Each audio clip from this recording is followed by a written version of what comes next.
자, 권리 능력 했고요. 이제 이거는 행위 능력입니다. 행위 능력은 말 그대로 혼자서 특정한 법률 행위를 할 수 있는 지위 자격을 행위 능력이다. 이렇게 얘기합니다. 행위 능력자라 하면 혼자서 아무의 도움도 없이 혼자서 완전하고도 유효한 법률 행위를 할 수 있는 지위 자격을 갖췄다. 이렇게 얘기를 해요. 이거 필요 없죠? 이렇게 필요 없습니다. 그냥 여기 있는 것만 가지고 하겠습니다. 그래서요, 행위 능력자는 그 정의 자체가 행위 능력자다라고 하면 타인의 도움 없이도 혼자서 완전하고도 유효한 법률 행위를 할 수 있는 지위 자격을 갖췄다. 이게 굉장히 많아요. 우리 같은 사람은 다 행위 능력자잖아요. 그러니까 행위 능력자에 관해서 민법에서 다 정할 수 없었어요. 그래서 행위 능력이 없는 자들만 민법에서 정해놨습니다. 전에는 행위 무능력자라고 얘기를 했는데 이제 법이 바뀌었어요. 7월 달부터 법이 바뀌어서 행위 능력이 제한되는 자다. 그래서 제한 행위 능력자 그러니까 말이 좀 이상하죠. 그래서 이 자들을 전부 제한 능력자다 이렇게 부르기 시작했습니다. 제한 능력자. 제한 능력자로 바뀌고 여러분이 아마 처음 시험을 보실 거예요. 옛날에는 무능력자라 그래서 미성년자, 한정치산자, 금치산자 이렇게 불렀거든요.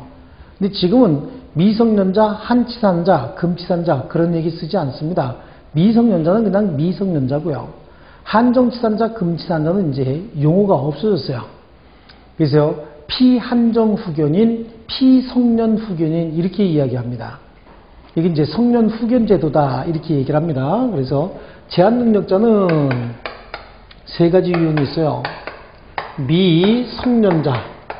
미성년자라는 얘기는 아직 성년이 되지 아니한 자다 그 얘기겠죠. 그 다음에 한정후견을 받는 자를 피한정후견인이다 이렇게 얘기를 합니다. 또 옛날에 금치산자에 해당하는 자를 피성년후견인 이렇게 이야기해요. 피성년후견인, 미성년자, 피한정후견인, 피성년후견인 이런 자들이 행위 능력이 제한되는 자들이다 라고 하는 겁니다. 그럼 행위 능력이 제한이 된다라고 하는 건 어떻게 제한이 되느냐? 이 자들이 일단은 법률 행위를 했답니다. 법률 행위를 했어도 이거는 유효입니다. 일단은 유효인데 법정 대리인으로서 뭐 피한정 후견인에게는 후견인으로서 한정 후견인이 있겠죠. 그 다음에 피성년 후견인은요, 이 자들에게도 또 성년 후견인이 있을 거라고. 그 후견인이나 그 후견 감독인 뭐 이런 자들이 있는데 그 용어를 지금 가져가면 헷갈려서 죽습니다. 미성년자도 미성년 후견인이 있어요. 자, 그럼 여기 보세요. 미성년자도 후견인이 있고 피한정 후견인도 후견인이 있고 피성년 후견인도 후견인이 있대요. 피한정 후견인, 즉 한정 후견의 개시 심판을 받게 되면 그 자를 뭐라고 불렀냐면 피한정 후견인이다. 잘 한번 들어보세요. 한정 후견의 개시 심판을 받게 되면 그러면 한정 후견 해줘라 라고 하는 개시 심판을 받았다 그런 얘기죠. 그럼 그 받은 자는요. 그걸 이제 선고받았다고 얘기하는데 그것도 용어가 없어져 버렸어요. 선고는 형을 선고받는 거다라고 해서 이제 용어 자체가 너무 조금 삭막하다 그래가지고 그냥 없어져 버렸어요. 그래서 피한정 후견의 개시 심판이다. A라고 하는 사람을 법원에서 뭐라고 얘기하냐면은 한정 후견을 개시해라 라고 심판을 해줬대요. 그럼 얘 이제 한정 후견을 받는 자죠. 그럼 얘는 뭐가 붙는 거야? 피한정 후견인이 되는 겁니다. 법원이 이 자에게 성년 후견을 개시해라 라고 하는 심판을 했대요. 성년 후견의 개시 심판을 받았다 그런 얘기겠죠? 그럼 얘는 뭐가 되는 거예요? 이제 피성년 후견인이 되는 겁니다. 아시겠죠? 피한정 후견인, 피성년 후견인이 된다. 그럼 이 자들은요, 자기 혼자 법률 행위를 할 수는 있긴 있어요. 할 수는 있으되 그 법률 행위가 또 유효입니다. 유효지만 나중에 취소할 수 있다고 되어 있습니다. 그리고 취소하게 되면은 법률 행위 성립 당시로 소급해서 무효가 된다. 이 정도만 알고 계시면 되지. 피한정 후견인지 여부 법원에서 알 수 있어요, 없어요? 얘가 피한정 후견을 받아야 될지 이런 거 법원에서 모르죠. 법원에서 모르니까 일정한 청구권자가 청구해야 됩니다. 본인도 청구할 수 있어요. 배우자, 사촌 이내 친조, 검사 이런 자들도 청구할 수 있고요. 후견인들도 청구할 수 있는데 피한정 후견을 한정 후견을 게시해 주십시오라고 청구할 때는 이미 한정 후견인은 없는 거죠. 피한정 후견인이 되기 전까지는 한정 후견인은 아직 존재하지 않는 거잖아요. 그러니까 그 후견인 미성년 후견인이나 또는 피성년 후견인, 성년 후견인 이런 자들이 한정 후견을 게시해 주시오라고 청구할 수 있는 자입니다. 그러니까 지금 이거 용어 자체도 전체적인 틀도 모르는데 지금 제가 한 얘기 하나도 이해 못하고 있죠. 헷갈려 죽겠죠. 그렇습니다. 다시 한번 보세요. 피한정 후견인이 되기 전까지는 한정 후견인이 존재합니까? 안 하는 거죠. 그러니까 이 사람을 한정 후견 개시 심판을 해 주시오라고 청구할 때도 얘는 아직 피한정 후견인이 아니죠. 그러니까 한정 후견인이 없을 거 아니야.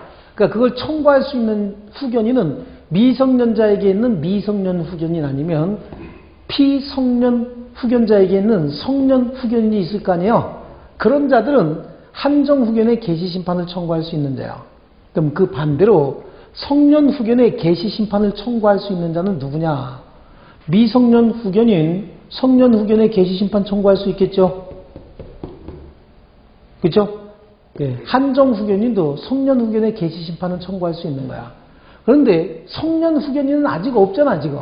성년 후견 개시 심판을 받기 전까지는 성년 후견인은 아직 존재하지 않는 거죠. 그렇습니다. 기절하고 싶잖아요. 그러니까 지금 안 하셔도 돼요. 개념이 잡힐 때 그냥 아시고 우리는 제한 능력자는 어떤 자가 있다? 이런 자들이 있다. 미성년자는 19세가 되지 아니한 자예요. 19세 미만자죠. 19세 미만자고요.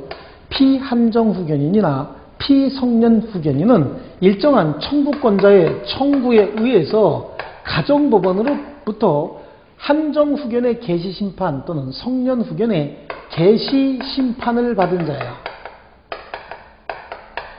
그런데 나는 이 법을 개정을 하면서 공무원들이 너무 이런데 용어 같은데 이런데 그 다음에 기분 같은 거 이런 걸 너무 많이 맞춰주려고 노력을 하는 게 조금 답답하긴 합니다. 이게 지금 한정 후견에 선고를 받았다, 성년 후견에 선고를 받았다라고 하는 거하고 한정 후견에 개시 심판이 있었다, 성년 후견에 개시 심판이 있었다라고 하는데 그 의미 자체가 다른가요? 선고는 꼭 형사범을 저지른 자에게만 선고하는 거 아니잖아요. 민사도 선고라고 얘기를 하죠. 그런데 용어를 그렇게 바꿔놓고 뭔가 민주화된 법이 생겼다 이런 착각들을 하는 게 이게 참 우리 답답한 것 같습니다. 연예인들 말투 닮아가려고 그러고 법관들도요. 참 우리나라 전체적으로 큰 문제인 거야. 자, 어쨌든 청구권자는 굉장히 많아요. 제가 이따가 적어드릴게요. 청구권자는 얘네들 본인도 청구할 수 있는 자들입니다. 또 그 자들의 배우자들이 있죠. 그 다음에 사촌 이내의 친족이 있고요. 그 다음에 후견인들이 있어요. 후견인과 그 후견 감독인들이 있는데 여기도 조금 이따가 하기로 하고요. 그 다음에 검사 있습니다. 검사. 그 다음에 지방자치단체 장도 청구할 수 있어요. 지방자치단체 장도 청구할 수 있는데 이때 이 후견인은 어떤 후견이냐? 아까 말씀드린 것처럼 한정 후견의 개시를 선고해 주십시오 라고 청구할 수 있는 자는 여기 한정 후견인은 아직 없는 거죠. 그러니까 미성년 후견인 아니면 피성년 후견인이나 그 감독인들이 있어요. 그러니까 여기서 혹시 한정 후견의 개시 심판을 청구할 수 있는 자는 한정 후견인은 없는 거고 미성년 후견인이나 미성년 후견인의 감독인, 그 다음에 성년 후견인이나 성년 후견의 감독인 이런 자들이 될 수 있습니다. 또 그러면 성년 후견의 개시 심판을 청구할 수 있는 자는 미성년 후견인이나 그 감독인이 되겠죠. 또는 한정 후견인이나 성년 후견인은 아직 없으니까요. 한정 후견인이나 그 감독인 이런 자들이 여기 후견인에 들어간다고요. 보니까 지금 공부하기 싫어지죠. 그러니까 그냥 여기는 언제 바뀌었어요? 이거 7월 1일자로 바뀌었어요. 예. 예. 이거 굉장히 많이 바뀌었어요. 가족법이요. 용어 같은 거 이런 거 말장난으로 바뀌는 바람에 지금 골치 아픕니다. 그러니까 뭐 이런 정도 있다라고 하는 정도만 알아두시고요. 이런 자들은 행위 능력이 제한되는 자들이죠. 그래서 제한 능력자다. 제한 능력자가 한 법률 행위는 유효입니까? 무효입니까? 유효지만 나중에 취소할 수 있다. 이런 정도 알아두시면 돼요. 그래서 거기 행위 능력인데 행위 능력은 단독으로 유효한 법률 행위를 할 수 있는 지위 내지는 자격을 말한다. 이런 지위 자격이 제한되는 자들을 제한 능력자라고 얘기하죠. 그렇습니다. 그래서 미성년자, 피성년 후견인, 피한정 후견인, 그 다음에 특정 후견인도 있어요. 지금 피특정 후견인이요. 그렇습니다. 그래서 제한 능력자의 법률 행위는 일단 유효지만 취소할 수 있고, 제한 능력을 보충해 주기 위해서는 어떻게 해야 돼요? 법정 대리인이 존재해야 됩니다. 그 후견인이 법정 대리인이 된다. 그래서 제한 능력자 제도를 보시는데, 제한 능력자 제도는 제한 능력자의 재산을 보호하기 위한 겁니다.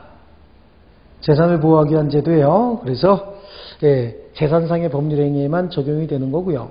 불법행위나 사실행위, 신분행위에는 원칙적으로 적용되지 않는다. 그래요. 제한능력자, 암만 능력이 제한이 된다라고 하더라도 피한정 후견인이나 피성년 후견인이 심리 상태가 아주 불안하다라고 해서 법정 대리인이 대신 가족법상의 법률 행위 해줄 수는 없죠. 얘네들이 정신적으로 불안하다고 해서 그 법정 대리인으로서 후견인이 가서 너 대신 내가 장가 가줄게 이럴 수 있어요? 그건 불가능한 거죠. 신분행위는 대리가 불가능한 거예요. 그래서 재산상 법률 행위에만 적용이 된다 그런 거고요. 자, 일단은 제한능력자의 법정 대리인이에요. 미성년자의 법정 대리인 그래요. 미성년자는 1차적으로 누가 있을까요? 친권자가 있습니다. 친권자가 법정 대리인이 될 수 없을 때는 미성년 후견인이 법정 대리인이 됩니다. 미성년 후견인은 친권자가 지정한 자가 있으면 그 자가 제1차적 기준이 되는 거고요. 친권자가 지정해 놓지 않았으면 법원에서 정해줍니다. 이걸 선임 대리인이다, 이렇게 선임 후견인이다 이렇게 얘기하죠. 그렇습니다. 그 다음에 성년 후견인이요. 성년 후견인은 자 필수적으로 선임해야 됩니다. 그래서 가정법원에서 직권으로 선임할 수도 있습니다. 또 성년 후견인은 피성년 후견인의 신상과 재산에 관한 모든 사정을 고려하여 여러 명을 둘 수도 있다. 그리고 재밌는 건 법인도 뭘 할 수 있다고 되어 있어요? 법인도 성년 후견인이 될 수 있다 이렇게 되어 있죠. 그게 또 특이한 제도입니다. 법인도 성년 후견인이 될 수 있다. 그러고요. 한정 후견인 및 특정 후견인 그래요. 성년 후견인에 관한 선임, 성년 후견인 선임에 관한 규정을 준용한다. 법정 대리인 내지는 후견인의 권한은 이런 자들이 제한 능력자들이 법률 행위할 때 그 법률 행위를 동의할 수도 있어요. 그 법률 행위 대리할 수도 있죠. 그 법률 행위 취소할 수도 있고요. 그 법률 행위 추인도 할 수 있는 게 그 법정 대리인들의 권한입니다. 자, 그리고요. 법정 대리인의 대리권의 제한 그렇습니다. 그래서 이익 상반행위나 특별 절차가 필요한 경우에 이때는 제한이 되기도 한다. 자, 이제 제한 능력자 하나씩 보는 거예요. 네, 제한 능력자. 미성년자는 19세 미만자죠. 19세 미만자. 그런 정도 보십니다. 미성년자. 그래서 법정 대리인의 동의를 얻어서 단독으로 유효하게 할 수도 있다. 하지만 법정 대리인의 동의 없이 했으면 미성년자 스스로도 취소할 수 있지만 그 법정 대리인도 단독으로 취소할 수 있다. 그런데 모든 행위가 다 그런 건 아니다. 미성년자가 법정 대리인의 동의 없이 단독으로 할 수 있는 행위들도 꽤 많습니다.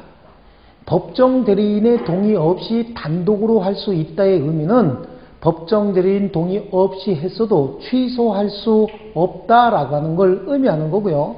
그건 나중에 암기시킬 겁니다. 그래서 옆에다 그냥 하나 써놓으세요. 허유대만 근취 이렇게 그냥 하나 써놓으세요. 애가 허우대는 멀쩡하고 근사해 보는데 말 시켜보면 취한 것 같다고 했어요. 나중에 암기시킬 거니까 그냥 써놓으세요.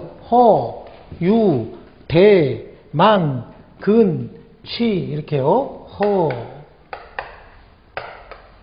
유, 대, 만, 근, 취 이렇게 써놓습니다. 이거는 법정 대리인의 허락이 있을 때 그래요. 미리 허락을 받아놓은 행위예요. 이 허락의 종류도 세 가지로 나눠서 재산 처분의 허락, 영업의 허락, 무한 책임 사원의 허락 이런 걸 얘기하는데 구체적으로 들어가지 마시고 나중에 암기시킬 겁니다. 지금은 그냥 우리 워밍업 하면서 이렇게 뜨끈뜨끈하게 뛸 준비만 만들고 있는 거예요. 그 다음에 이건 유언입니다.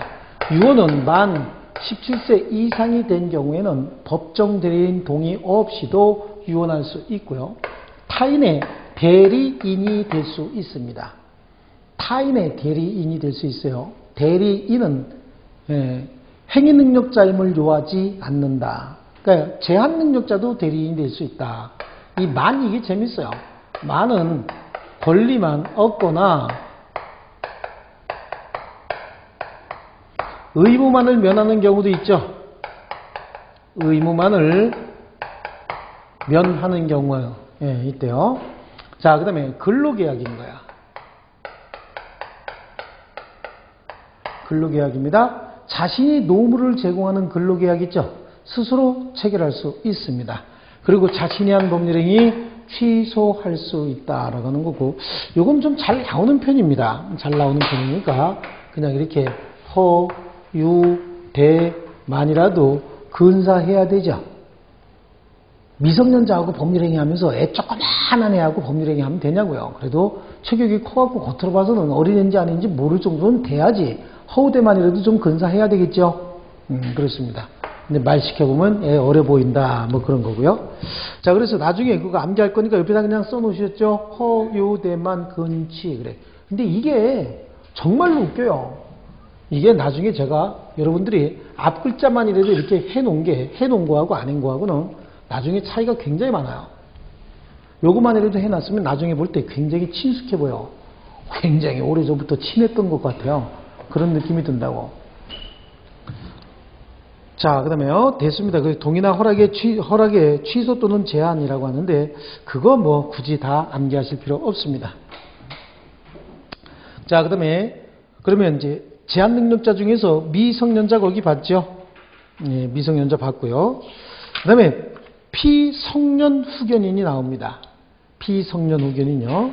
예, 청구권자는 본인, 배우자, 사촌 이내의 친족, 검사, 지방자치단체 장, 그 다음에 후견인 등 그래요. 후견인은 미성년 후견인 및 그 감독인, 한정 후견인 및 그 감독인, 특정 후견인 및 그 감독인 이런 자들인 거야. 그러니까 성년 후견을 청구할 수 있는 자는 성년 후견인만 빼면 되는 거죠. 그죠? 성년 후견만 빼면 되는 거고요. 가정법원에 뭐가 있어야 돼요? 개시 심판이 있어야 된다. 가정법원에 개시 심판이라고 해놓고 참 만족하고 있을지 모르겠지만 가정법원의 선고 그래도 제가 봤을 때는 의미상 큰 문제가 안 돼요. 근데 이렇게 해놓고서 지금 뭔가 개정했다고 하는 거죠. 예, 피성년 후견인의 법률행위는 원칙적으로 취소할 수 있다. 그런 정도 보시면 되겠습니다. 피한정 후견인이다 라고 하는 거예요. 피한정 후견인 누가 청구할까요? 본인, 배우자, 사촌인의 친족, 검사, 지방자치단체 장뿐만 아니라 후견인 등 그랬어요. 후견인들은 또 한정 후견인은 빠져야 되죠. 피한정 후견인 되기 전에는 한정 후견인은 없잖아요. 그러니까 미성년 후견인, 감독인, 성년 후견인, 그 감독인, 특정 후견인, 그 감독인. 그런데 특정 후견인은 큰 의미는 없습니다. 특정한 법률행위만 후견해 주는 거기 때문에 큰 의미는 없고요. 자, 그런 정도로 보시고요. 피특정 후견인이 보이죠? 피특정 후견인이요. 이 경우에도 본인, 배우자, 사촌인의 친족, 검사, 지방자치단체 장인데 여기 후견인 등 그래요. 후견인 등은 미성년 후견인, 또 미성년 후견인이나 감독인 이런 자들만 청구하지 한정 후견인이나 그 감독인, 성년 후견인이나 그 감독인들은 특정 후견의 개시 심판을 청구할 수 없어요. 한정 후견인이나 성년 후견인은 굉장히 좀 심한 자들이고요. 특정 후견인은 업무 처리하는데 전혀 지장이 없어요. 지장이 없는데 그 부분만 좀 부족한 거야. 특정한 부분만 좀 부족합니다. 걔가 미성년자라서 그럴 수는 있겠죠. 근데 지금 피한정 후견인은 여러 가지 면이 다 부족하잖아요. 피한정 후견인을 피특정 후견인으로 바꿔주시라고 청구할 수는 없는 겁니다. 피특정 후견인은 일단 어떤 사람이에요? 정상적인 사람이야. 정상적인 사람인데 이럴 수 있잖아요. 오른손으로 글씨 써야 되는데 지금 손이 부러졌어요. 팔이 부러졌다고. 그럼 글씨 써요? 못 써요? 못 쓰잖아. 아니면 지금 목이 뭐가지고 아니면 목을 수술해갖고 말을 못해요. 교통사고가 나가지고 정신은 있는데 말을 못하고 이러고 있대요. 손도 글도 못 쓰고. 그럼 이런 경우에는 특별히 원조해서 쓸 거 있으면 쓰도록 해주고 의사전달할 수 있도록 해줘야 되겠죠. 그럼 누가 가야 되는 거야? 전문가들이 가서 내 말이 맞으면 눈을 2번 깜빡거리고 틀리면 1번만 깜빡거리시오. 이렇게 얘기하면서 의사전달할 수 있겠죠. 그럼 우리 같은 사람은 해 못해요. 우리 같은 사람은 잘 못하는 거야. 맞아요, 틀려요. 근데 쳐다보고 있으면 막 우린 열이 막 이렇게 올라오죠. 아, 좀 말 좀 하라니까. 그런 거야. 피특정 후견인은 그런 거예요. 정상적인 사람이야. 정상적인 사람인데 몸을 갑자기 심하게 많이 다쳐서 특정한 사물을 못하는 상태가 됐을 때 그때는 전문가들이 좀 도와줘야 되겠죠. 그런 자가 된다라고 하는 거예요. 그러니까 이 자들은 완전히 정상이 아니죠. 하지만 여기는 정상적일 수 있잖아요. 나이만 어려서 그렇지 정상적일 수 있죠. 그러니까 피특정 후견의 개시 심판은 미성년 후견인과 그 감독인은 청구할 수 있어요. 후견인 중에는. 하지만 여기는 안 되는 거죠. 왜 그런다고요? 피특정 후견인은 완전히 어떤 사람이요? 정상인 거야. 근데 교통사고가 나가지고 지금 몸을 못 쓸 뿐이다. 그런 정도. 이렇게 이해하시면 됩니다. 그리고 가정법원에 뭐가 있어야 돼요? 심판이 있어야 된다. 자, 이렇게 해서 제한능력자를 보호하는 제도를 쓱 봤는데 제한능력자만 보호해서는 안 되겠죠. 제한능력자와 거래한 상대방도 보호할 필요가 있는데 제한능력자와 거래한 상대방을 보호할 필요가 도대체 왜 있느냐? 그거 궁금하시죠? 그래, 갑이 17세 미성년자예요. 미성년자에게는 친권자로서 법정 대리인이 현재 존재하고 있습니다. 근데 이 미성년자가 자기가 가지고 있는 부동산을 또는 자기가 가지고 있는 노트북 컴퓨터라고 하자고요. 노트북 컴퓨터를 을에게 매매하고 있어요. 이거 50만원짜리 물건이에요. 50만원씩 50만원 정도 하는 거예요. 그런데 얘가 뭐라고 얘기냐면은 어머니는 몸이 아프셔서 병원에 계시고요. 아버지는 집에 안 계십니다. 이렇게 얘기하는 거야. 보통 그렇게 얘기하면 어머니는 불구폐질에 걸렸고 아버지는 돌아가셨다 이렇게 생각을 하죠. 그러니까 이분이 눈물을 흘리면서 나도 아버지가 일찍 돌아가셔가지고 정말 고생 많이 했다. 고학하면서 내가 그래도 컴퓨터 대리점이라도 내가 이거 하나 이렇게 갖추게 됐다. 그래서 50만원짜리인 줄 알면서 얼마를 주고 있는 거야? 500만원을 이렇게 주는 거야. 힘내서 살아야 돼. 이렇게 얘기를 합니다. 그런데 이 노트북을 팔겠다라고 하는데 법정 대리인한테 동의를 받지 않았습니다. 동의 없이 이런 행위를 했다. 그런 얘기예요. 그래요. 그래서 얘는 지금 노트북 하나 사고 가슴이 뿌듯했죠. 젊은 학생 내가 하나 도와줬다고 가슴이 뿌듯했다. 근데 이 친구가 이 500만원 가지고 가서 지네 반 친구들 다 불러서 밤새 술 퍼먹고, 그죠? 다 썼어. 막 그냥 술병을 잔뜩 이렇게 쌓아놓고 있는 겁니다. 쌓아놓고 있고요. 영수증 딱 가지고 있는데 영수증에 얼마 들어가 있어? 499만원. 그럼 현금 얼마 남았을까요? 10,000원 남았겠죠? 그렇습니다. 이렇게 가진 상태야.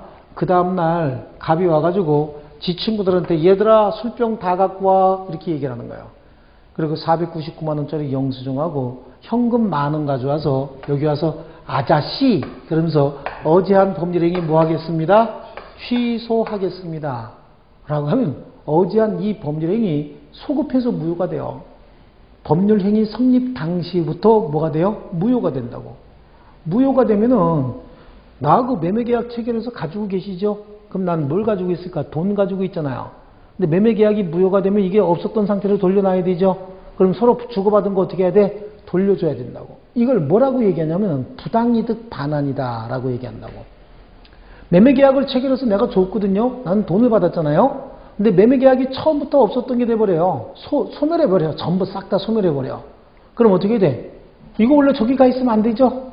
처음에 어떻게 해야 되는가? 내가 가지고 있어야 되잖아. 근데 저분이 가지고 있으면 그게 뭐가 돼요? 부당이득이 되는 거야. 부당이득은 돌려줘야 되죠. 반환해 주는 거야. 그러니까 취소에 의해서 소급해서 무효가 돼버립니다. 저 법률행위는 소급해서 무효가 되니까 서로 주고받은 거 있으면 돌려줘야 되잖아요. 그러면 을은 뭘 돌려줘야 되는 거예요? 그렇죠. 을은 노트북, 컴퓨터 이거 돌려줘야 되겠죠. 갑은요, 뭘 돌려줘야 돼? 돈 돌려줘야 되잖아. 근데 얘는 언제나 미성년자, 제한능력자는 언제나 현존 이익만 반환하면 되는 거예요. 현존 이익은 유흥비 등으로 쓰고 없는 돈은 현존 이익이 아닌 거예요. 남아있는 거 이게 현존 이익이죠. 그럼 얼마만 돌려주면 돼? 10,000원 돌려주면서 컴퓨터 주세요 그러는 거죠. 그럼 컴퓨터 줘야 됩니다. 근데 얘가 또 열심히 수리해갖고 조금 업그레이드 시켜서 병한테 팔았다. 그죠? 병한테 60만 원에 팔았다. 병이 이 노트북을 가지고 게임하는 걸 병 친구 정이 보더니 아주 그냥 환장을 해서 70만 원에 샀대요. 그죠?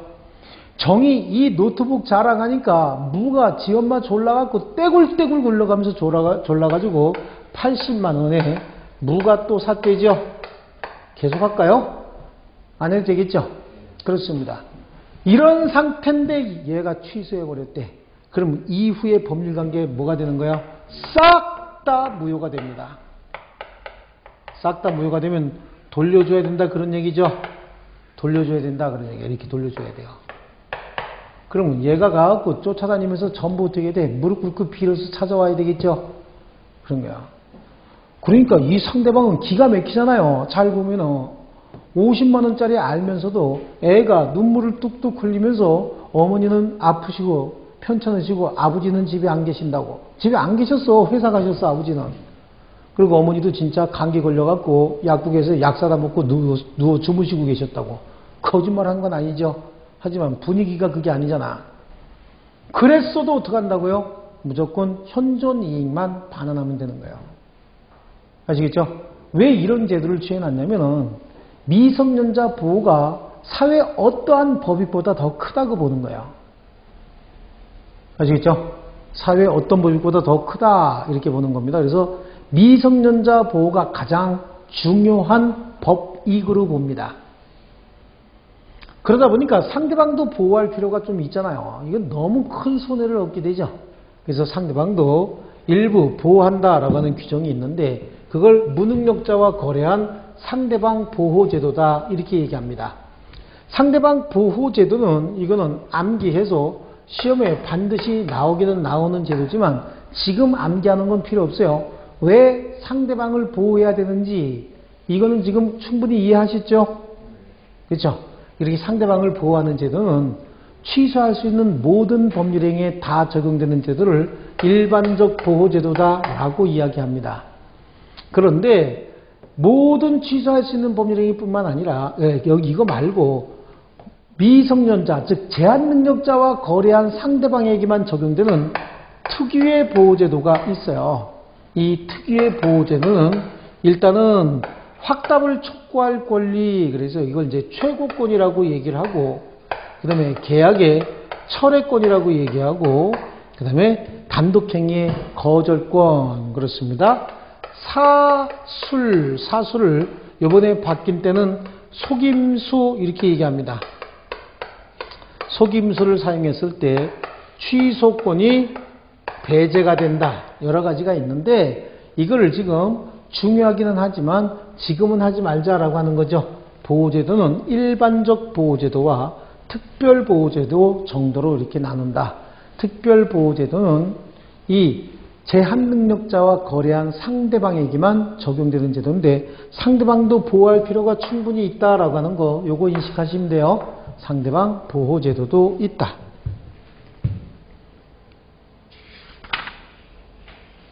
자, 그렇습니다. 그래서 그 취지 정도만 아시면 되는 것이지 너무 깊이 다 들어가지 않으셔도 됩니다. 자, 그렇습니다. 넘겨보시고요. 자, 이번에는 부재자의 재산관리 제도를 간단하게 보겠습니다. 부재자의 재산관리 제도. 그래요. 부재와 실종이다 라고 하는데 부재자는 누구고 실종자는 누구냐, 이 개념을 정확하게 이해하시는 게 가장 중요합니다. 부재자는 종전 주소지를 떠나서 당분간 돌아올 까망이 없는 자를 부재자라고 이야기합니다. 종래 주소지를 떠나서 당분간 돌아올 까망이 없는 자를 뭐라고 부른다고요? 부재자다. 여러분, 근데 부재자에 관해서는 굉장히 많이 들어보셨죠? 부재자 주로 어디서 들어요? 언제 많이 들어보셨나요? 부재자라고 하는 용어. 그쵸? 투표할 때 가장 많이 들어보셨죠? 모든 법에서 정하고 있는 이 부재자의 개념은 동일합니다. 자신의 주소지를 떠나서 당분간 돌아올 까망이 없으면 뭐라 그래요? 부재자라고 한다고. 그러면 공직선거법에서는 부재자 제도를 왜 두고 있을까? 공직선거법에서는 대관절 부재자 제도를 왜 두고 있어요? 부재자로 정해놓는 이유는 투표 당일날 집에 와서 투표를 할 수 없기 때문에 다른 곳에서도 투표할 수 있도록 하기 위해서 부재자 제도가 필요한 거죠. 그죠? 그럼 민법은 투표도 안 하는데 부재자 제도가 왜 필요하냐라고 하는 거야. 민법도 부재자의 개념은 똑같아요. 종전 주소지를 떠나서 당분간 돌아올 까망이 없는 자가 부재자인 거야. 이해되세요? 네, 이 자가 부재자인데, 그러면 당분간 돌아올 가망이 없어서 뭐가 어떻게 됐다는 거야? 투표도 안 하는데. 그래요. 민법은 부재자의 개념을 그 자가 돌아올 가망이 없는데 이 자가 재산이 있고 그 재산이 관리되지 않고 방치되고 있을 때 민사적으로 개입을 하겠다는 거야. 공직선거법에서는 그 자가 주소지에 돌아오지 못하는 상태인데 선거일날 선거를 못한다, 그런 얘기죠.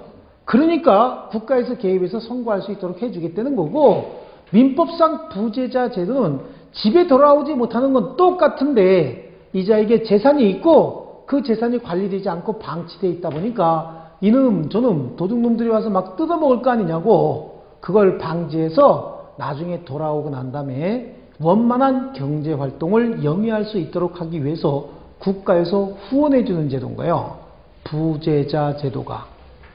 그러면 부재자 제도는 부재자의 재산 관리를 중심으로 봐야 되겠죠. 얘 재산을 관리해 주기 위해서 부재자 제도를 운용하는 거예요. 사실은 민법에서. 그러면 한번 보세요.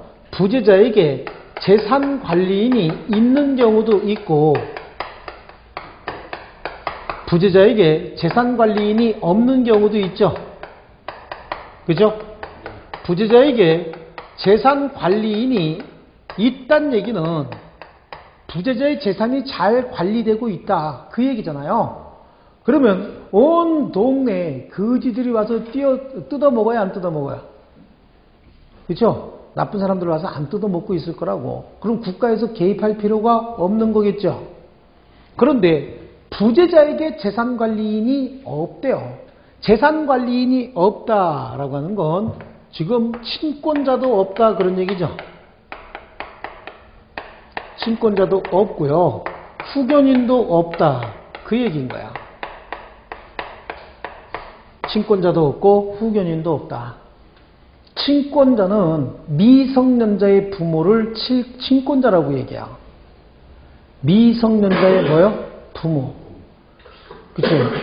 여러분들도 친권자가 계십니까? 우리 수험생 친권자 있어요? 계십니까? 안 계십니까? 어디 계세요?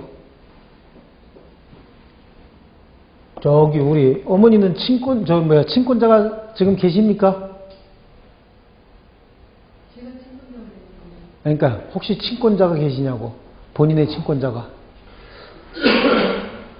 다 돌아가셨어요? 아니 제가 그 의미를 모르겠어요. 지금 미성년 다시 그러니까 물어보는 거예요. 미성년자의 미성년자의 부모가 친권자가 된다고. 미성년자의 부모가. 아시겠어요? 친권자는 누구라고요? 모든 미성년자의 부모를 친권자라고 불러요. 특별히 과거에 어떤 연예인들하고 야구선수하고 살고 있다가 이혼하면서 야구선수가 친권을 포기하고 나갔죠. 그래서 그 연예인이 혼자 키우다가 거기 또 자살하고 그랬잖아요. 이렇게 친권을 포기하지 않는 한 미성년자의 법정 대리인은 누가 되는 거야? 친권자가 되는 거야? 부모가 되는 거야? 부모가. 그럼 여러분들한테는 친권자가 있을 수 있어요? 없어요?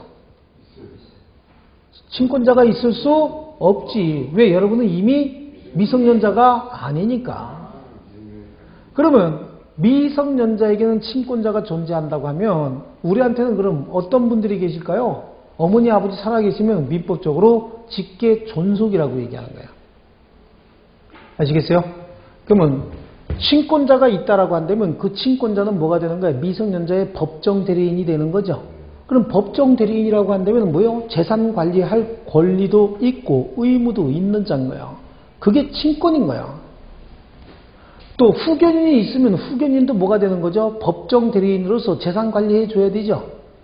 그래서 재산 관리인이 없다고 한다면 친권자도 없고 후견인도 없는 상태인 거야. 그러다 보니까 아무도 재산을 관리하지 않고 그냥 방치해 놓고 있는 겁니다. 그러면 일정한 청구권자가 가정법원에다가 부재자가 생겼고요. 그 부재자의 재산을 좀 관리해야 되겠습니다 라고 하는 걸 청구할 수 있다고. 그래서 일정한 청구권자가 청구합니다. 일정한 청구권자가 청구하는데 그 청구권자는 공익의 대표자로서 누가 될까요? 검사 있습니다. 공익의 대표자요. 검사뿐만 아니라 이해관계인인 거예요. 검사, 이해관계인. 여기서 이해관계인은 부재자의 재산관리와 법률상 또는 경제상 이해관계에 있는 자를 얘기합니다. 우리 법에는 이해관계는 법률상 이해관계인만을 의미한다라고 이야기하는데 여기서 법률상 이해관계인 그러면 찾기가 좀 쉽지가 않아요. 객관식에서. 그러니까 법률상 이해관계인 그러면 우리 그냥 이해할 때 경제상 이해관계인 포함시키면 되는 거예요. 자, 연대보증인이 법률상 이해관계인이에요? 아니에요? 연대보증인. 법률상 이해관계인 헷갈리죠? 그러니까 뭐라고 이해하면 되는 거야? 경제상 이해관계인 그러면 바로 연결돼야 안 돼요? 연결되죠? 그러니까 우리 법에는 뭐라고 나와 있어? 법률상 이해관계인만 포함된다라고 해석을 하는 거예요. 근데 우리는 어떻게 해석하자고요? 시험 볼 때 경제상 이해관계인. 그러면 바로 그냥 연결이 되는 겁니다. 친구는 여기서 이해관계인에 포함이 될까요? 안 될까요? 친구. 그것만 가지고는 얘가 경제상 법률상 이해관계가 있는지 모르죠. 그러니까 친구 그럼 그냥 사실상 이해관계인으로 그냥 취급해 버리는 겁니다. 아시겠죠? 이러한 청구권자가 청구해서 법원으로부터 재산관리에 필요한 처분 명령이 있게 되면은 재산관리에 필요한 처분 명령이 있게 되면은 그때부터 재산관리인이 선임이 돼서 재산 목록을 작성하고 재산을 관리하기 시작하는 겁니다. 법원의 처분 명령에 의해서 누가 선임된다 그랬어요? 재산관리인이 선임이 된다. 재산관리에 필요한 처분 명령이란 얘기인데 지금 부재자가 갑이라고 한번 보시자고요. 갑이 애가 외국에 나가서 한동안 돌아올 가망이 없으니까 이 재산이 관리되지 않고 방치되고 있어요.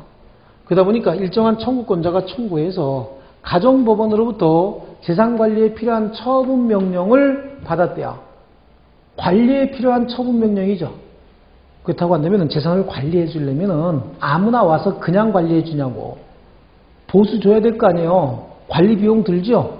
그럼 그 보수나 관리 비용은 세금으로 낼 수는 없는 거잖아요. 그럼 어떻게 해야 돼? 부재자의 재산 가지고 해야 되겠죠? 부재자의 재산을 가지고 관리하려면 관리에 필요한 처분 명령 해야 되죠. 처분 명령은 어디서 하는 거예요? 가정법원에서 하는 겁니다. 가정법원의 처분 명령인데 그럼 가정법원에서 마이크에다 대고 야! 처분해! 이럴까요?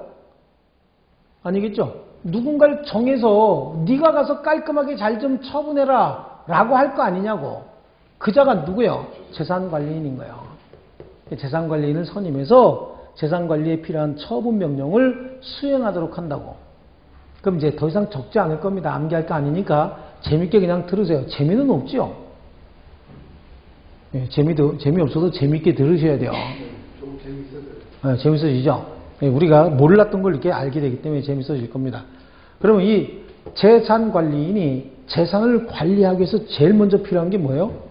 재산을 관리하려면. 네? 그렇지, 목록이죠.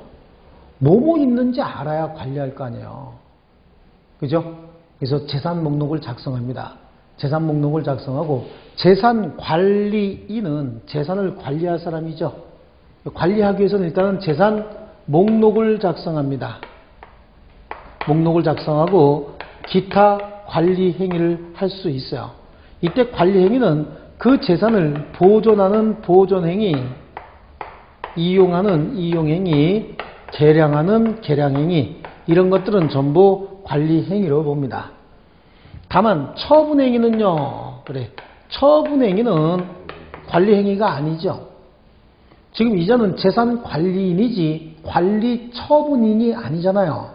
그러니까 관리행위는 이렇게 법원의 허가 없이도 할 수 있지만 관리행위를 초과하는 처분행위 하기 위해서는 법원에 뭘 받아야 되는 거야? 허가를 받아야 되는데 이 허가는 원래 허가라고 하는 건 사전에 받는 걸 의미하잖아요. 그런데 사후에도 그 허가는 받을 수 있다 이렇게 돼 있어요. 그럼 사후에 받는다는 얘기는 뭐야? 이거를 사후에 어떤 승인을 받는 걸 추인이다 이렇게 이야기합니다. 사후에 무슨 형태요? 추인 형태로 허가받는 것도 가능하다. 원래 허가는 미리 받는 걸 의미하는 거예요. 미리, 사전에. 그런데 사후에 허가받는 형태는 뭐라고 부른다 그랬어요? 추인. 그래. 추인은 여러 군데서 나올 거예요. 굉장히 많은 의미로 쓰이는데 추인은 추후의 법률 효과를 인정한다. 이걸 줄임말이 뭐예요? 추인이다. 그럼 앞에 어떠한 행위가 굉장히 많아요. 굉장히 여러 가지 행위가 있는데 그 행위가 안정적이지 않은 거야. 법률 효과가 안정적으로 결정적으로 딱 정해져 있으면 원칙적으로 추인은 불가능한 거죠.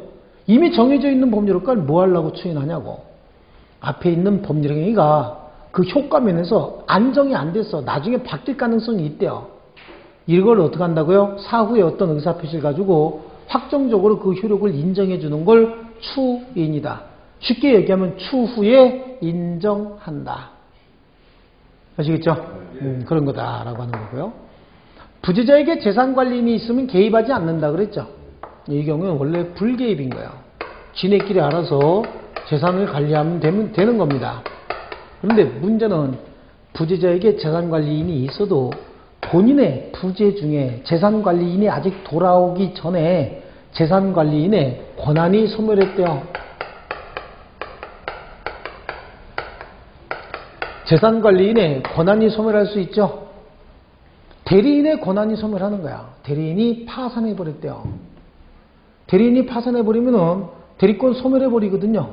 그럼 재산을 관리할 권한이 없어져 버린 거예요. 아니면 법정 대리인으로서 친권자 같으면 아들이 외국 나가 있는 사이에 뭐가 돼버렸어요? 성년자가 돼버린 거예요. 그럼 친권은 소멸하게 되죠. 그럼 법정 대리권은 어떻게 되는 거야? 같이 소멸해버린다고요. 이 경우에는 이제 재산관리인이 없게 된 거죠. 권한이 소멸했으니까 더 이상 재산관리인이 아니잖아요. 그죠? 그럼 재산관리인이 없으니까 개입해야 되겠죠. 네, 그런 거고요. 부재자가 돌아오지도 않은 상태에서 부재자의 생사가 불명해지는 경우도 있어요. 부재자의 생사가 불명해진다는 얘기는 애 죽었는지 살았는지 모른다 그렇다는 얘기냐면 이제 더 이상 부재자가 아니고 뭐가 돼요? 실종자가 돼야지. 부재자로 관리할 게 아니죠. 실종자로 관리해야 된다고. 그때는 그러면 법원에서 개입해야 되겠죠. 법원에서 개입을 하는데 어떻게 개입한다고? 이렇게 개입하는 거예요. 이 방식으로 개입한다. 재산관리에 필요한 처분 명령을 수행하도록 하는데 처분 명령을 수행하기 위해서는 재산관리인이 있어야 될 거 아니야. 이 경우에 기존관리인을 유임시켜도 큰 문제는 안 되죠. 기존관리인을 유임시켰다라고 하더라도 재산관리인하고 부재자 사이의 법률관계가 아니고 이제 법에 의해서 선임된 자가 되는 거야. 그러니까 임의 대리인이 아니라 법정 대리인이 되는 것이다. 자, 그렇습니다. 이게 부재자의 재산관리 제도입니다. 그래서 종전 주소지를 떠나서 당분간 돌아올 가망이 없는 자로서 재산이 관리되지 않고 방치되고 있는 자다. 그래서 이해관계인 검사 청구에 의해서 법원이 재산관리인을 선임하게 됩니다. 재산관리에 필요한 처분 명령을 하게 되는 거죠. 재산관리에 필요한 처분 명령을 하게 되는 거고요. 여기서 이해관계인은 법률상 경제상 이해관계인, 그 다음에 공익의 대표자로서 검사도 있고요. 이때 법정 재산관리인의 권한은 재산 목록 작성하고 부재자의 재산을 관리한다. 이런 정도고요. 그 다음에 이제 부재자의 생사불명 상태가 일정 기간 계속되면 그 자를 뭐라고 불러요? 실종자라고 불러요. 실종자.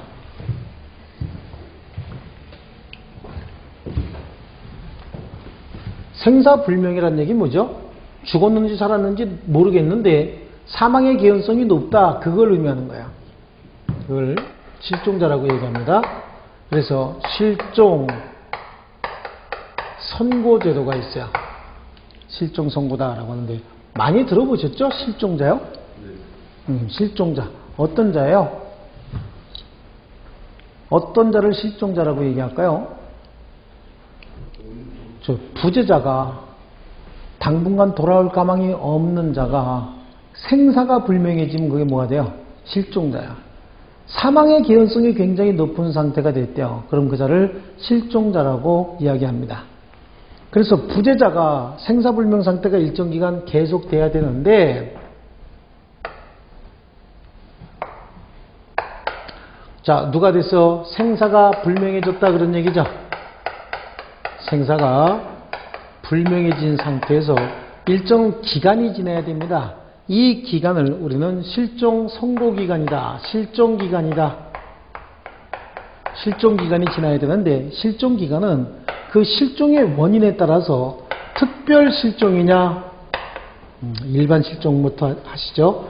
일반 실종이냐, 아니면 특별 실종이냐, 이렇게 나눠야 돼요. 자, 일반 실종이다라고 하는 건 그냥 아무 얘기 없이 삐져가지고 단순히 집을 나갔을 뿐이야. 그런데 애가 안 들어오고 있어요. 이게 일반 실종이죠. 특별 실종이다라고 하는 건 사망의 개연성이 높은 사고를 당한 거예요. 그래, 특별 실종의 종류를 보시면 일단은 전쟁에 임한 자죠. 전쟁에 임한 자가 전쟁 종지 후 돌아오지 않고 있답니다. 자, 항공기에 있던 자인데 항공기가 어떻게 했어요? 추락했다고. 그래서 추락한 항공기에 있던 자, 항공기 추락 후 일정 기간 동안 연락이 없대요. 사망했을 가능성이 굉장히 높죠. 침몰한 선박에 있었대요. 즉 선박이 뭐 했다고요? 침몰했답니다. 선박이 침몰했답니다. 그런데 그 선박 중에 있던 자, 그죠? 기타 사망에 이를 정도의 위난을 당한 자, 뭐야? 쓰나미에 쓸려간 자, 이런 자들이죠. 완전 기스난 자요. 그죠? 이런 자들은 그 상황이 종료된 날부터 몇 년? 1년간 소식이 없는 경우에 실종기간이 만료가 되는 거고, 여기 일반 실종이다라고 하는 건요, 종전 주소지에 최후 소식이 있은 후 5년인 거야. 5년. 5년간 소식이 없답니다. 그럼 실종기간이 만료가 됩니다. 실종기간이 만료가 되면은 일정한 청구권자가 실종선고를 청구하게 됩니다. 일정한 청구권자가 실종선고를 청구하게 되는데, 이때 실종선고를 청구할 수 있는 청구권자는 공익의 대표자로서 검사, 그 다음에 이해관계인인 거야. 이해관계인이요. 여기서 얘기하는 이해관계인이다라고 하는 건요, 실종자가 부재자가 실종 선고를 받음으로 인해서 법률상 사망으로 간주가 되거든요. 그 법률상 사망과 경제상 또는 법률상 이해관계에 있는 자, 그 자를 얘기하는 거예요. 실종자를 실종 선고를 통해서 사망으로 취급하게 되면은 어떤 법률상의 변화가 생길까요? 법률상 변화는 잔존 배우자는 재혼할 수 있어요. 잔존 배우자는. 아시겠어요? 그 다음에 재산 등이 상속이 이루어지죠. 이거 이외에는 크게 문제가 될 게 없는 겁니다. 재산 상속과 배우자 재혼 가능성 이거 이외에 다른 건 없죠. 그렇습니다. 그러니까 아들이 결혼한 상태고 그 아들 내외간에는 또 자식이 하나 있었대요. 근데 그 아들이 배 타고 가다가 침몰해서 죽었답니다. 그럼 그 아들한테는 이미 상속권자가 있는 상태죠. 그러면 그 아버지 어머니는, 그 아들의 아버지 어머니는 여기서 얘기하는 이해관계인에 포함되어야 안 돼요.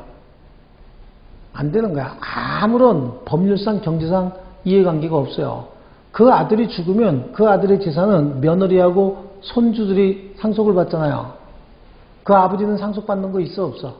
없잖아요. 이게 이제 법률상 경제상 이해관계가 없다라고 보는 거고, 또 하나 그럼 법률상 이해관계 따져보자고요.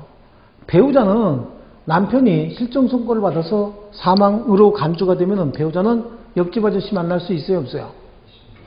옆집 아저씨 만난다고 해서 손가락질 할 일이 아니죠. 손가락질 하면 손가락을 꺾어야 되죠. 예, 그래 완전히 뒤로 제껴버려야 되는 거야. 그렇잖아요. 벌써 지금 몇 년 동안 혼자 집에 있으면서 실종 선고 겨우 받았는데 그래서 사망으로 간주되는데 옆집 아저씨 만나서 소주 한잔 한다고 손가락질 하면 안 되죠. 그렇습니다. 그래 그 부인은 법률상 사망을 하게 되면 실종자가 신분상에 어떤 변화가 생기는 거야. 그러니까 이해관계인이라고 볼 수 있어요. 하지만 그 실종자의 아버지나 어머니는 실종자가 이미 혼인을 했다고 한다면은 경제상으로도 법률상으로도 이해관계인에 포함되지 않습니다. 이걸 우리 뭐라고 얘기했냐면은 1순위 재산 상속인이 있을 때는 2순위 재산 상속인은 여기 이해관계인에 포함되지 않는다. 아시겠죠? 그래서 상속과 관련돼서 1순위 재산 상속인이 있으면 2순위 재산 상속인은 여기서 얘기하는 이해관계인에 포함되지 않는다죠. 그렇습니다. 청구권자가 청구하게 되면은 6월 이상의 기간 동안에 공시최고를 해야 됩니다. 6월 이상의 기간 동안 공시최고를 합니다. 공시최고인데 이 공시최고다라고 하는 거요. 왜 하는 걸까요? 공시최고 도대체 뭐 하려고 해요? 네? 공시최고 왜 할까요? 그래 얘가 진짜 그쵸 얘가 진짜 살았는지 죽었는지 그거 아무도 지금 모르고 있죠. 모르고 있는 거고요. 주변 사람한테도 혹시 얘 봤으면 어떡하라고 법원에 알리라고 공시최고 하는 거야. 그 6개월 이상 공시최고 했다가 얘가 살았는지 죽었는지 아무런 증거가 없기 때문에 그런 거예요. 증거가 있으면 이 실종 선고해서는 안 되죠. 증거가 있으면 실종 선고하는 게 아니에요. 사망을 바로 어떻게 해야 돼? 사망으로 바로 기재를 해서 정리를 해버려야죠. 증거가 있으면. 그렇습니다. 이 기간이 만료가 되면 그때 실종 선고를 하게 되는 거야. 실종 선고를 하게 되면은 실종 선고 한때로부터가 아닌 거예요. 실종 기간이 만료가 된 때가 있대죠. 실종 기간이 만료된 때로 소급해서 종전 주소지를 중심으로 한 사법상의 법률 관계에 있어서 사망으로 간주해 버립니다. 종전 주소지에서만 사망인 거예요. 종전 주소지를 중심으로 한 사법상의 법률 관계에 있어서만, 공법상은 아니야 이것도. 사법상의 법률 관계에 있어서 뭘로 취급하겠다는 얘기죠? 사망으로 취급하게 된다. 다른 곳에서의 법률 관계는 영향을 미쳐 안 미쳐? 안 미치는 거고, 공법 관계에도 영향을 미칩니까 안 미칩니까? 안 미칩니다. 그러니까 실종 선고는 실종자의 권리 능력을 박탈하는 제도예요 아니에요? 권리 능력을 박탈해버리는 제도는 아니죠. 그죠? 종전 주소지를 중심으로 한 사법상의 법률 관계에 있어서만 사망으로 간주해 버리는 것이지, 사람은 생존하는 동안 권리와 의무의 주체가 될 수 있다라고 하는 그 권리 능력 자체를 박탈하는 제도는 아니야. 그러니까 쉽게 얘기하면 종전 주소지가 아닌 다른 곳에서의 법률 관계에 영향 미칩니까? 안 미칩니까? 다른 곳에서의 법률 관계는 실종 선고의 효력에 영향 미치지 않습니다. 또 사법상의 법률 관계가 아닌 공법 관계에는 영향을 미칠까요? 안 미칠까요? 공법 관계에도 영향을 미치지 않습니다. 권리 능력을 절대적으로 박탈하는 제도가 아니라 그랬죠. 실종 선고 받고 몇 년 있다가 자기 집에 돌아왔대요. 돌아왔으면 어떻게 되는 거야? 살아서 돌아왔죠? 그렇잖아. 그렇다고 해서 야, 너 실종 선고 받아서 죽은 걸로 돼 있으니까 저기 저 관에 좀 들어가 있을래? 박스 안에. 이럴 수 있어요? 없어요? 가능할 것 같아? 아니죠. 그러니까 돌아온 후의 법률관계에도 영향을 미치지 않는다. 돌아온 후의 법률관계에도 영향을 미치지 않습니다. 아시겠죠? 자, 그래요. 그래서 실종 선고를 받게 되면은 이 실종 선고로 인해서 가족관계가 재구성되죠. 가족관계 또는 재산관계가 다시 편성이 되는 거예요. 가족관계가 재산관계요.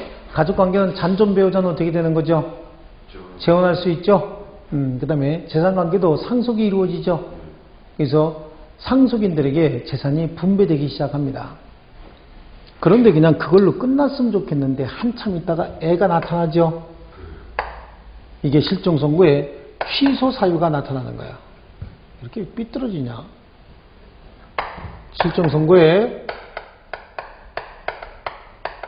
취소 사유가 나타나게 되면 실종 선고 취소해야 되는데, 실종 선고의 취소 사유는요, 확실한 어떤 증거가 나타나야 되는 거예요.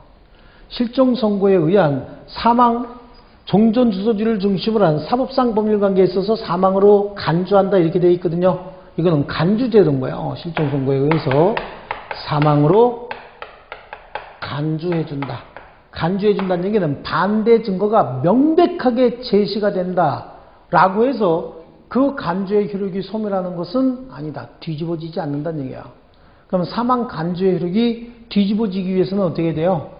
취소 선고가 있어야 된다고. 아시겠죠? 그렇습니다. 자, 취소 사유가 그럼 뭐냐라고 하는 거야. 뭐죠? 짠, 그런 거야. 뭐가 짠이요? 본인이 짠하고 나타났네. 8년, 9년 만에 본인이 짜자잔, 그리고 폼 흔들고 이러고 오고 있어요. 배우자는 어디 가 계신데요? 옆집 아저씨 만나갖고 옆집 아저씨하고 잘 살고 있죠? 근데 본인이 짜자잔 하고 나타난다. 라고 하는 거 하고요. 이시 사망이라고 제가 쓰는데, 여기는 의미를 잘 이해하셔야 돼요. 사망으로 간주되는 시점은 이 시점이라고 얘기했죠. 그죠? 이 시점과 다른 시점에 사망했음이 입증이 됐대요. 그럴 수 있죠. 이시 사망이 어떻게 됐다고? 입증이 됐다. 이시 사망이 입증이 됐대. 그렇다는 얘기는 요때 죽었을 수도 있고 요때 죽었을 수도 있잖아요. 이 날을 기준으로 사망으로 간주해서 재산관계, 상속관계가 정해졌는데 요때 사망하신 분이 있대, 이때. 이분 이때 사망하셨다라고 하면은 이 날을 기준으로 재산의 상속 여부가 결정이 돼버리는 거죠. 그러니까 이분은 상속을 받았던 분인 거야. 근데 원래 사망은 언제 했어요? 이때 사망했대요. 그럼 원래 상속권이 없는데 지금 상속을 받은 거잖아요. 그러니까 이건 되돌려 놔야 되겠죠. 아니면 이때 사망했대요. 요때 사망했답니다. 이게 입증이 된 거야. 그럼 혹시라도 요 시기에 사망하신 분은요, 이날을 기준으로 했을 때는 상속권이 없는 상태였죠. 근데 이날을 기준으로 하게 되면 어떻게 되는 거야? 상속권이 있는 거지. 그러니까 이날 기준으로 상속을 안 해줬는데 실질적으로 이날로 해갖고 상속해 줬어야 된다 그런 얘기잖아. 그럼 상속관계 다 원위치 시켜야 되죠. 아시겠어요? 그렇습니다. 이시 사망이 입증이 됐다든지 아니면 여기에 이시 생존이 입증이 되는 경우가 있다라고 하는 거야. 이시생존은 이런 거예요. 실종기간 기산일 이후 어떤 시점에서 그래요. 이날로부터 실종기간 따져갖고 5년 내지는 1년이 지났다라고 하는데 중간에 애가 어머 오빠 달려 그러면서 과속 카메라에 찔렸다는 거예요. 찍혔다는 거지. 그럼 중간에 이때까지도 완전히 살아있었다라고 하는 게 입증이 된 거죠. 그럼 이건 아직 5년 내지는 1년 안 된 거잖아 이거는. 그러니까 이 경우에도 실종선고의 효과는 취소해서 원위치로 돌리고 난 다음에 다시 실종선고를 진행하든지 그건 지가 알아서 할 일이죠. 그렇습니다. 이렇게 실종선고에 취소 사유가 생기면 실종선고 취소 청구를 해야 됩니다. 취소 청구는 본인이 취소 청구할 수 있습니다. 아시겠죠? 그 다음에 이해관계인도 취소 청구할 수 있고요. 공익의 대표자로서 검사도 취소 청구할 수 있고, 취소 청구하게 되면 공시최고할 필요가 있을까요? 그렇죠? 공시최고 없이 바로 실종선고를 취소하게 되면 실종선고의 법률 효과는 처음부터 없었던 게 돼버리는 거야. 소급해서 싹 다 무효가 돼버리죠. 소급해서 싹 다 무효가 돼버린다. 아시겠죠? 그렇습니다. 이렇게 해서 무효가 돼버린다. 그럼 어떻게 돼야 되는 거예요? 가족관계 원위치 시켜야 되죠. 재산관계 원위치 시켜야 되잖아. 더 복잡해지죠. 더 복잡해지잖아. 딴 데 시집간 마누라 또 뭘 다시 오라 그래. 땡큐지. 땡큐 아니에요? 부인 입장에서도 그렇죠. 아니 뭘 또 다시 가. 아유. 그죠? 그러니까 이 경우에는 비록 실종선고 취소로 이 모든 법률관계가 소급해서 무효가 된다라고 하더라도 실종선고 후에 그 취소 전에, 이때는 진짜 죽은지 알고 어떤 행위 할 거 아니냐고. 실종선고 후 그 취소 전에 선의로 한 행위의 효력에는 영향을 미치지 않는다 그런 거야. 마누라가 몇 년 동안 안 오니까 너무 외로워서 옆집 아저씨하고 재혼했대요. 근데 둘 다 선이었대. 죽은 줄 알았대. 근데 갑자기 뛰어와가지고 여보 여보 부르고 다니고 있대요. 그래도 여보라고 부를 수 있어요 없어요? 없어요. 그런데 이 경우에 혹시라도 갑이 실종자고 그 을이 배우자고 병이라고 하는 자가 재혼자일 때, 이건 계약이잖아요. 계약이니까 이 사람도 선이 이어야 하고 이 사람도 선이 이인 경우에는 그냥 이거는 후혼이 유효입니다. 전혼은 부활하지 않습니다. 근데 문제는 이 사람이 선의가 아니었다든지 또는 이 사람이 선의가 아니, 둘 중에 한 사람이라도 선의가 아니었던 경우에는 후혼은 뭐가 되어버리는 거야? 무효가 되고 전혼이 부활이 되는데, 부활만 됐지 이 배우자 입장에서 봤을 땐 이혼 사유인 거예요. 유책 배우자입니다. 이혼 사유에 해당합니다. 그럼 이혼하게 되죠? 네, 이혼해 버릴 수도 있어요. 어떤 게 좋은 거예요? 이게 좋은 거예요? 이게 좋은 거예요? 이게 좋은 겁니까? 그래, 옛날에 제가 8회, 9회 이때는 중개사 이게 공부하시는 부인들한테 물어보면은 전부들 이거 어떡하냐고, 그러면서 뭘 다시 결혼하냐고 그러는데 요즘 애들은 다 결혼한다 그래요. 부인들이요. 그죠? 근데 부인들의 선택이 아주 괴짜입니다. 이것도 아니고 이것도 아니고 새로운 게 있으면 더 되죠. 그렇죠? 예, 그렇습니다. 이 새로운 게 더 좋대. 요즘에 참 한국 여자분들 재밌어졌어요. 그래요. 그렇습니다. 가족관계는 그런 거고, 그럼 재산관계는 어떻게 할 거냐라고 하는 거야. 예, 상속받은 자가 선의로서 재산을 처분했으면 처분행위 자체가 무효가 되는 건 아닐지라도 처분해서 가지고 금전 가지고 있었고 그 금전 가지고 있었으면 금전이라도 돌려줘야 될 거 아니야. 그러니까 이 경우에는 재산을 취득한 자는 그 재산을 돌려줘야 됩니다. 돌려줘야 되는데 선의자의 경우에는 현존이익만 돌려주면 되고 악의자는 모든 손해를 다 배상해 줘야 돼요.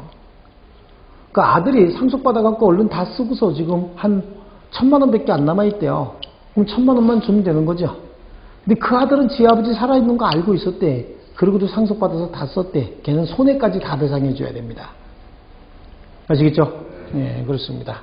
이 실종선고 재밌는 거예요, 이게. 교수님 질문 하나 하세요. 아니요, 잠깐만 읽어드리고 할게요. 그렇습니다. 실종기간 보통은 5년, 특별은 1년이죠. 이해관계인 청구해야 됩니다. 친권자는 청구할 수 있어요, 없어요? 있습니다. 근데 중요한 건 1순위 재산 상속인이 있는 경우에 후순위 상속인은 실종선고 청구권자가 아니다라고는 양적 가로 3번 그리고 1번 보이시죠? 예, 그렇습니다. 예, 실종선고 취소 사유고요. 그 다음에 그 밑에 보시면 15, 한쪽 가로 3번 보이십니까?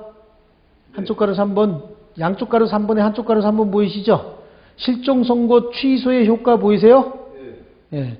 가정법원의 취소로 실종선고의 효력은 소급해서 소멸하는 거고, 선고 후 취소 전에 선의로한 행위의 효력에는 영향을 받지 않는 거고, 실종선고를 직접 원인으로 재산을 취득한 자는 선악불문하고 반환해야 되죠.